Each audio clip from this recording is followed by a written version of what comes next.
Hello and welcome to the very first episode of Talk Nerdy to Me. I'm your host this week, Cece Caputo. We're just getting started, but we already got a lot to talk about. We'll be discussing E3, Gamescom, Tokyo Game Show, and many other events from this past summer. We'll also take a look at the recent Comic-Con event held in Burlington, Vermont. Stick around for this and so much more right here on PSTV.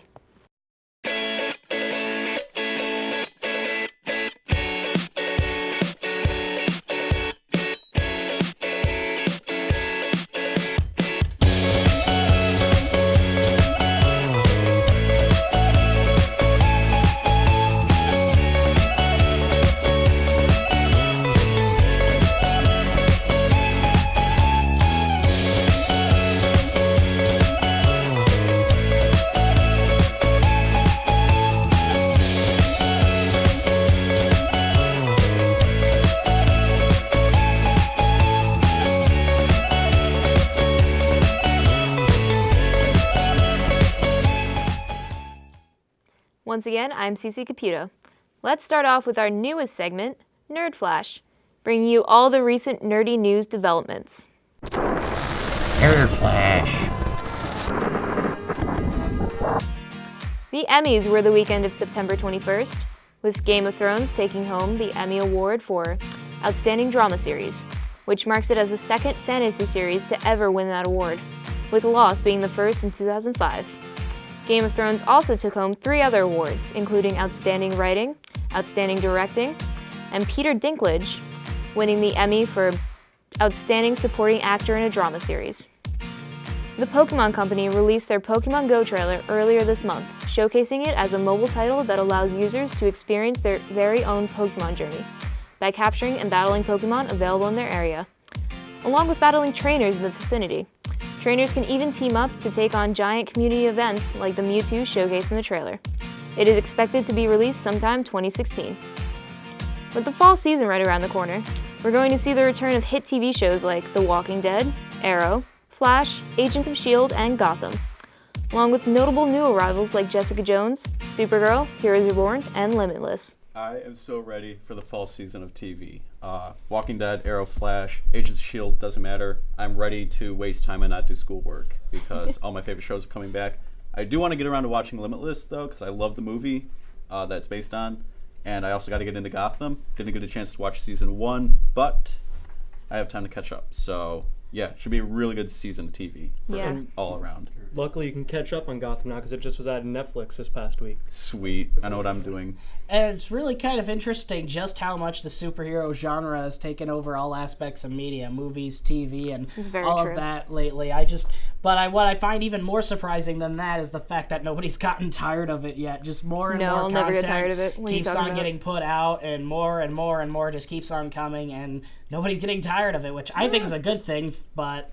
Feeling fatigue? Well, I'm not, but I've read some like reviews and stuff on the internet of people getting the superhero fatigue. I have my own arguments for that, but I feel we might say that for some other time, so I won't get into it now. But I do see your point. I mean, you guys are all talking about TV shows, but like no one's talking about that Pokemon Go. Like That's very true. That's fantastic. Like you go awesome. walk around and see a Pokemon out in the open. Like that's awesome. The trailer was fantastic. I have to say, as somebody who's never played Pokemon, I might actually check it out and maybe get it because that is such a really cool concept of interacting with your world that way. It's like virtual reality without the headsets. And it'd be cool seeing all the different types in the different areas. Like up here, we get all the ice types. Yeah. And like down in the city, you get the electric types and whatnot. It'd be really cool. I don't know. I've been playing the Pokemon games for a while, and I've never gotten tired of them. Even the weird new Pokemon they keep adding. I mean, it's a formula that seems to work. I mean, people buy them all the time, whatever color they're coming out with. So I guess keep doing a good thing. Like, I have a if it ain't broke, friend. don't fix it. I have a friend that literally keeps buying Pokemon cards. It's crazy. Still? Yeah. All right, that's about all the time that we have for this segment. Stay tuned for more Talk Nerdy to Me right here on PSTV. We'll be right back. Just watch it! If you're tired of watching bad television, watch PSTV! Don't let these shows be shows! Pick up the remote and watch it! What are you waiting for? Watch it! Yes, you can! Nothing is impossible! Watch PSTV!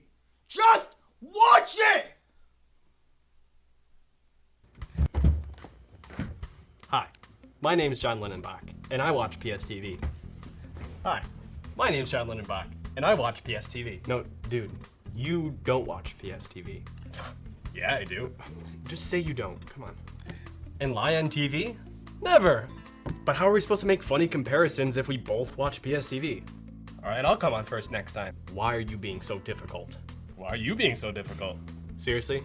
This is what you get me? Seriously? You see that hockey game last night? Yeah, that play-by-play announcer was going off last night. I know, man. He's such an animal. He's crazy. When they scored in overtime, I swear he was flapping his wings. I thought he was going to fly right out of the booth. I don't know, man. It was crazy. Did you see him at tryouts? I did. I actually worked with him at tryouts. No way! Yeah, I thought he was really good. So that's cool. I think he's going to have a good career. Go ahead, man.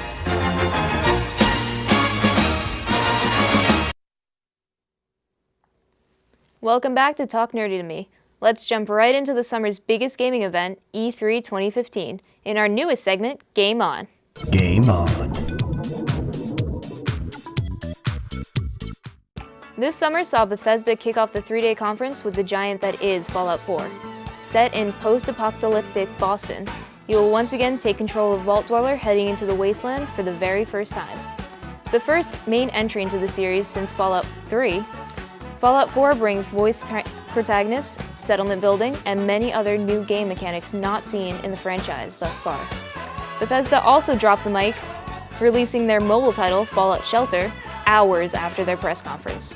Sony followed later that day with a trip down nostalgia lane with a few elusive titles, including the highly expected Final Fantasy VII Remake, Shenmue 3, and The Last Guardian. They also introduced one of the new few IPs, Horizon Zero Dawn, which won Best Original Game. I myself, as a gamer, have never played a Fallout game. I've played bits and pieces, but I have to say, I'm really excited for Fallout 4. I'm just excited for all the fans that get to play it. Because I have one of my close friends is a huge Fallout fan, and when he heard that announcement, so it was just really nice to see his reaction. So I'm excited for Fallout fans that they get to play that game. And I might as well, but it's really cool. And it looks like an awesome game, so I might get it myself, like I said. It's pretty easy to admit right now that Bethesda is pretty much the rulers of the open world video game right now. That's very true. I'd agree. You got Fallout, Skyrim. Yeah, I mean, I'm a pretty new player in terms of their games, Skyrim being the first Elder Scrolls or Bethesda game period I ever touched. But that game just blew me away, and for that reason alone, I might just buy this game when it comes out, even though I haven't touched the Fallout series at all. So, just because it's got Bethesda. I think it might be Bethesda will need to be careful that they don't retread too much familiar ground for open world, and that they don't make people see that the formula's starting to get a little done to death. Yeah, that's the real, what's the word I'm looking for? That's, for lack of a better word, that's the really tough part with open worlds, is it's hard. You got to keep it interesting and change up the formula. Mm-hmm. But I think they will. I mean, like you said, they're kind of the masters of the open world, so I think they will. I mean, I'm not too worried about it. I own both 3 and New Vegas. I haven't even finished both or even played much of both, but they were really fun. I just never had the time, really, but I mean, I definitely look forward to 4 and plan on getting it. I mean, Microsoft is having like a really big year. Like they have all this stuff coming out, and then they have Halo 5 coming out, which is always a big seller for Microsoft. I'm looking forward to that. I mean, who isn't looking forward to Halo 5? But if you don't mind me interrupting, can we talk about the most anticipated game, Star Wars Battlefront? That's very true. That trailer gives me chills. That so much. I mean, me and my brother, we played probably 5 years of our lives playing Battlefront 2, and we don't regret it. So I'm really looking forward to Battlefront. While we're riding the hype train, can we talk about the Final Fantasy VII Remake? Never played Final Fantasy, so... Neither have I. Well then, I'm the only one excited. Well, please share with us your excitement. Basically, people have been asking for it since 2005. And every time Square Enix is like, no, we're good. And then E3, Sony's just like, hey, we got something you might like. And then bam. Cloud, like new gen graphics, the whole big open world. You got Garrett. You've got like the whole story, except you can actually experience it in high def. Yeah. 60 frames per second. While we're talking about video games, what about Kingdom Hearts 3 coming out? Yes, I was hoping somebody was going to bring that up because I was kind of going to kick off of that knowing that Square is behind Final Fantasy and stuff like that. I've, by extension, gotten a taste of their games through the Kingdom Hearts series. Yeah, so you've I seen have been Cloud following it since the beginning. Kingdom Hearts was one of the first PS2 games I ever owned, so I've been a long-term fan of the series. And there's going to be that new remastering of Dream Drop Distance on the consoles. Like, what is it, 2.8? That's like the Something most confusing like that. title I've ever seen. They don't know how to do They're fond math. of making very confusing numbering systems for their games, but I'm really hoping that we don't wind up that there's going to be another massive stall coming out with the game. And I'm not sure the rest of you heard, just on a side note, the recent announcement that Big Hero 6 is going to be a world featured within the game. That's something I'm really excited about. Yeah, San Francisco. Wait, what about you, Brandon? Have any opinions on video games? I can't get into Kingdom Hearts. I just can't do it. I mean, I just can't get into like the Disney characters. Like I love Disney and all that, but I just can't. Like I can't be like, oh yeah, there's Goofy and Donald. Like follow me around, help. They're like my best buds. Well, like, I mean, Goofy helps you out. Can't say that much about Donald. I feel like Donald would just be there like yelling at us, being like making these rude, snarky comments at me, and I'm like, that's all he does. That's pretty much what he does. Though. I'm not here to get like snarky comments from you, Donald Duck. Like, leave me alone. Get off my bag. I'm just trying to help my friends find stuff. Kingdom Hearts was still an amazing game though. Like that's the reason I bought a PlayStation 2. That's very. I bought it like a few months ago just for Kingdom Hearts 1 and 2. I just can't get into it. Stick around for more of our segments, including our exclusive coverage of Vermont Comic-Con. Stay tuned with us right here on PSTV.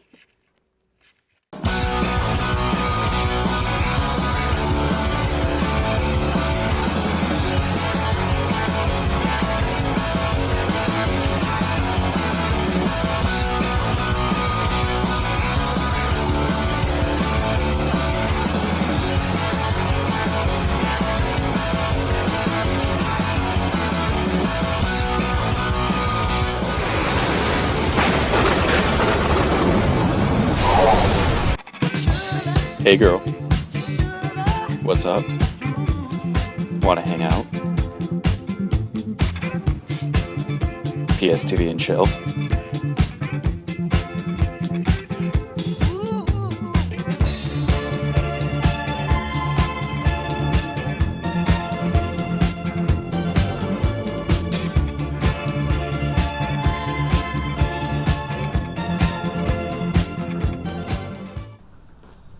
Hey kid, have you ever thought about joining PSTV?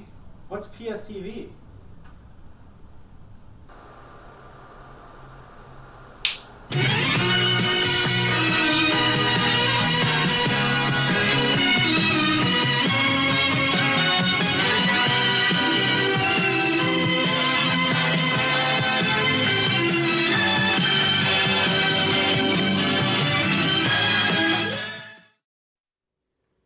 Welcome back to Talk Nerdy to Me. Let's get on to our newest segment, Sick Flicks. Sick Flicks. We'll be focusing on the big summer movie releases, starting out with Jurassic World, which tops out as the highest grossing movie of the summer, and the year so far. We also see the release of the highly anticipated sequel to Marvel's most successful movie franchise, Avengers: Age of Ultron, which grossed $392 million in its worldwide opening weekend, landing it in the top 10 highest grossing movies. Later we saw the release of another Marvel movie, Ant-Man, which earned $57.2 million its opening weekend. For a lesser-known superhero, his franchise did relatively well. This summer also saw the release of Mad Max Fury Road, continuation of the original trilogy, grossing in $45.4 million its opening weekend, with a game released later that summer that's technically not a tie-in, but takes heavy inspiration from the movie. Tom Hardy takes the role of Mad Max, but we see the return of George Miller, director of the first 3 movies. So, Ian, you had a lot to say about Mad Max. Well, yeah, I kind of have an unpopular opinion on this film just because of the fact that, for me, I'm a moviegoer who prefers a lot of meat and bones to their movies. I'm not the testosterone-fueled guy that just will love a movie just because it has action, though Mad Max had definitely had no shortage of that.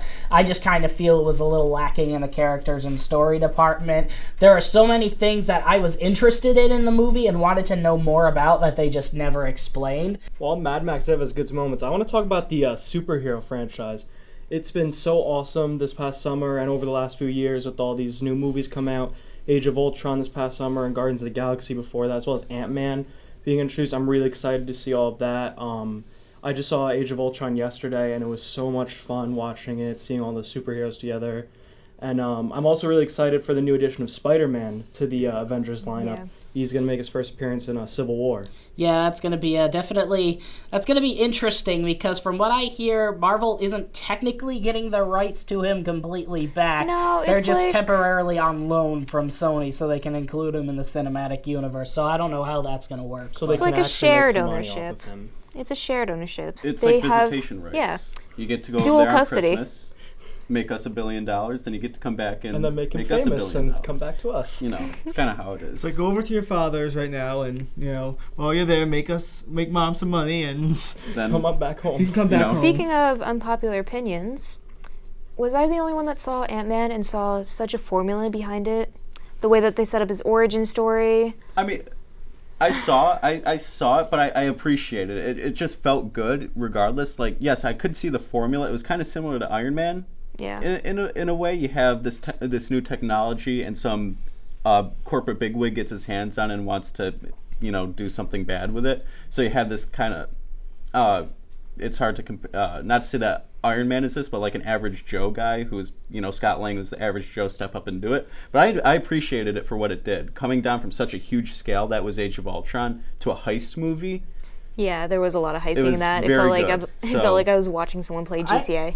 Up until, actually, for me, when it came to Marvel kind of rehashing plot elements, I think the one that actually got me was Guardians. That got my attention for the formula that was fun. Now, don't get me wrong. I like Guardians of the Galaxy. I think it's a fun, like, really kind of eclectic movie. But I think that it was the one that kind of made me realize that I kind of want to say it was between the first Avengers movie and the second Avengers movie.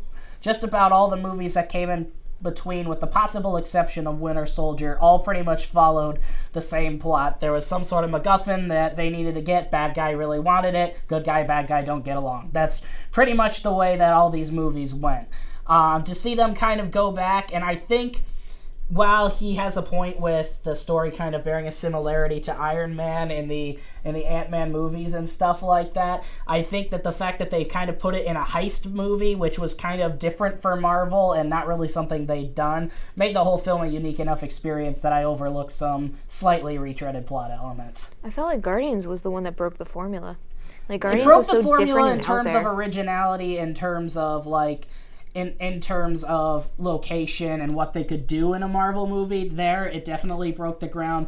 I just think it was the one that, for me, made me realize the MacGuffin plot that was going on. That's just me. Straying away from superhero movies, this summer I saw Straight Outta Compton, which I really liked. I did not see that, unfortunately. It was the NWA biopic, and it really showed the racial tensions and whatnot going on in Compton, and just throughout the world back in the 80s, and yeah, I thought it was really good, and while it may not be completely accurately portrayed, it was still really good. I was reading that for some premieres that theaters were calling in security, like extra security, just as a precaution.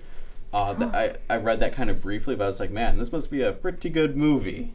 I did not get a chance to see it because my friends are mean and didn't want to spend money with me. So when it comes out on DVD, I will definitely be getting it to watch. I feel like we should just all have a movie night and go through all these movies. Next one on my hit list is probably Hotel Transylvania 2 on Friday. That's the one I'm probably going to go and see in a couple days. Stay tuned for our last segment, That's Debatable, right here on Talk Nerdy to Me. It's great. Hey guys, are you busy right now? Yes. Oh, no, all right, sweet. Let's go. All right, come on. I don't know what we're doing. Someone else wrote the script for us. Oh, we're rolling. Oh, wait. Welcome back to PSTV. Oh, PSTV and chill. After we're done with this, let's go get some rice. PSTV, it's real. Good. You should watch it.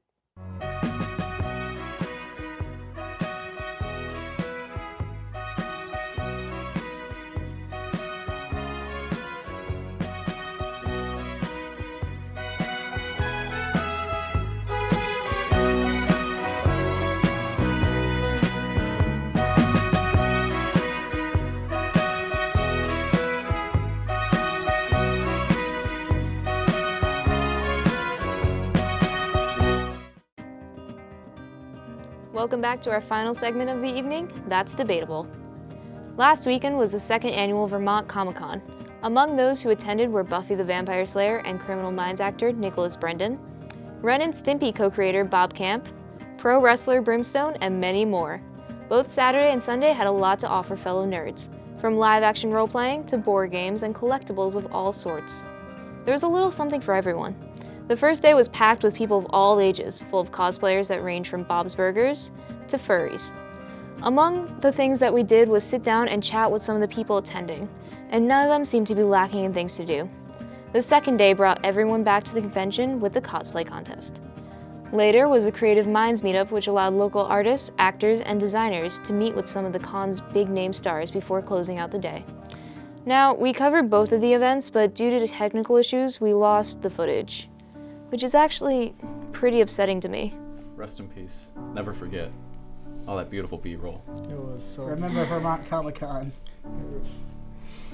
Bring a tear to my eye. I know. I know. It was a good weekend, though. We But saw you- the fond yeah. memories. We'll And we always did do a cherish lot of really good interviews. We did a lot of cool stuff. I mean, Ryan was playing live action role playing. Yeah, that was fun. And it was. Technically, in their words, it's not live action role play in the sense that you create a character and do like fantasy stuff, but it was live action, fighting, and they made foam weapons, dress up in chainmail, then just wail on each other, and They beat him to the ground. yeah, they gave me a sword, taught me what to do, and I fought probably their best swordsman, and he destroyed me 3 times. And it wasn't like you didn't have anything, you didn't know anything.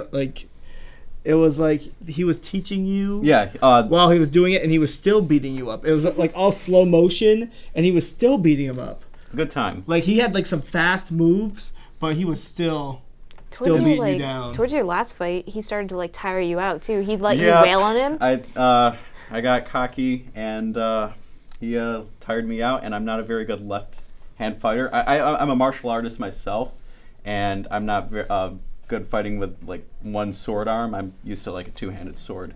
Do you guys want to talk about your interviews? I mean, you got some excellent interviews. I got Bob Camp, Nicholas Brendon. They were both really cool. Nicholas Brendon from Criminal Minds. He was really, really awesome. And he was also known from Buffy the Vampire Slayer. As Xander, yeah. As Xander. I wish I could have gotten a free hug from him. Yeah, he's giving out free hugs. I got a free hug from everyone. Yeah. They wouldn't hug you guys, but they hugged me. Yeah, they somehow like Cece, and they gave her all the hugs. Brimstone was my favorite interview. He was so cool. He's the celebrity spokesperson for the Stan Lee Foundation. Oh, yeah. Okay. I did not know that. So he works really close with Stan Lee. Actually, a lot of people that we talked to had they had a lot of ties. Like the Gemmer, who was one of the main organizers of the event. Yeah. He showed me his text with Jessica Negri, and I kind of fangirled because I'm like, I love her. That's I love her so much. She's a huge cosplayer, and he's just we've been texting back and forth. It's pretty chill. You're so casual about it too. I mean, know. You're just like, oh hey, here's my cell phone, and you're like, oh my. That is so insane. It's so weird to think that people do that. I know. So great. Brandon, you had got to interview Bob Camp. That was really, really cool. Bob Camp was the co-creator of the Ren and Stimpy show on Nickelodeon, and it was one of the first original 3 shows on Nickelodeon. And growing up as such a Nickelodeon kind of a kid, I watched Ren and Stimpy a lot, and it was really cool to meet him. And at the end of every interview that we had our talent say, "Hey, you're watching Talk Nerdy to Me on PSTV," and Bob Camp at the end of his, he's like, "Hey, you're watching Talk Nerdy to Me on PSTV. Happy, happy, joy, joy." That was great. And it was a kind of a reference to Ren and Stimpy, and I was like, that's really, really awesome. Nicholas Brendon was also really cool. I wish I got. He I got was. A hug from him. He really. I did. He's I got a giving hug out from free everyone. hugs. Yeah. That was part of the event. Autographs cost money, but love is free. Well, we got free autographs, talent release forms. So loophole. They didn't charge us. I mean, for all we know. I'm gonna go home and frame some talent release forms. Why not? I mean, just make copies. I'm down. But my favorite part was just seeing all the different cosplays. Yes. Yeah. I mean, all these people. The work that they put in there was a Groot that was as tall as Groot is. Yeah, he was on stilts the whole time. Yeah, he's just walk around you have to have so you have to practice that. Yeah. Like, I mean, he was walking around all day in stilts, and it was like, I don't know how he fit through the door, because he was like taller than the door, so he had to like duck when he. He had to take him off, and then there was a Hulkbuster. That was really that cool. guy was awesome. Like, it had like the glowing arc reactor. It like lit up and everything. It was. I'm surprised that guy could walk. It was really cool. What were some of your like favorite events or stuff that went on that weekend? I really liked the cosplay contest. I don't know if it was just seeing everything that everybody made, but the girl who won, she made this whole homemade dragon costume. You think it was like store made, but when you looked at it, you're like, no, you actually made that. Yeah, like full on dragon suit. It was like she was a furry, and like it was so impressive to see. Like, yeah, it was an intricate. Wouldn't that technically be a scaly though? I see what you did there. It's a dragon. Dragons don't. It was a soft costume though. Yeah, like you couldn't even tell. It was like it was professionally made. It was so fantastic. Like some of the costumes you could tell they were man-made. Like because I saw this Batman with it was like a cardboard cut out of like the mask, and he had like taken a Sharpie and made it black, and I was like, pretty sure that's homemade. Can we talk about the Batman that was standing there holding doors for everyone? Oh, that was great. That was the greatest superhero Comic-Con. He was the hero that Vermont Comic-Con needed. We also saw the CW guys over there. Oh yeah, see that was a good time. The Valley CW. A bunch of PSTV alum, just got to talk to them, see what they were doing. What they were doing, they had a photo booth. Yeah, you just stood in front of a green screen, and then they'd Photoshop you into a show poster for like Supernatural, Arrow.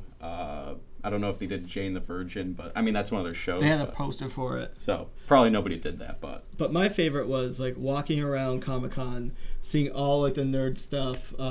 My favorite was I went up stairs, and they had a vendor who was selling all retro video games. Oh, that was great. I just love it, like retro video games. I love how they're coming back. So it's just like they had like the Nintendo NES, they had the Nintendo Super NES. Yeah, it sounds really awesome. Wish I could have been there.